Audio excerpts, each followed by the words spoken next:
Huanga tunafanya dhambi kwa kufikiria, kuwaza, kuongea. Huanga tunakosea tukiwa mbele za Mungu.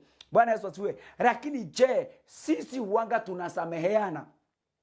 Bwana Yesu asifiwe. Kwa hivyo unapoenda kuambia Mungu, naomba unisamehe, naomba unitakaze, naomba unirejeshe, naomba Baba unisamehe, nilifanya na nilifanya. Mungu huanga anaangalia, je, wewe umesamehea watu? Na huanga nafananisha jambo la kusamehea na dustbin. Najua kila mtu ako na dustbin katika nyumba yake. Kale kadogo unawekanga tutakataka twako. Leo unakula machungwa, unaweka pale. Unakula melon, unaweka pale. Unakula mandizi, unaweka pale.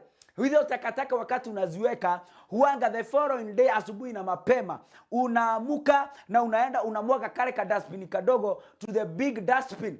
Bwana Yesu asifiwe. Lakini wapendwa, ukikaa na kale ka dustbin kwa nyumba yako, leo uweke hizo maganda, kesho uweke, kesho kuto uweke, after 1 week ile nyumba haiwezi kalika. Ni kwa sababu ya hii dustbin. Kwa maana itaanza kuifight wadudu fulani ambao watakuja kwa hizo takataka. Wengine ni inzi, vingine ni tu vitu tudogo tudogo tunakujanga kwa zile takataka. So wewe kukua na takataka kwa nyumba huaga ina invite some insects.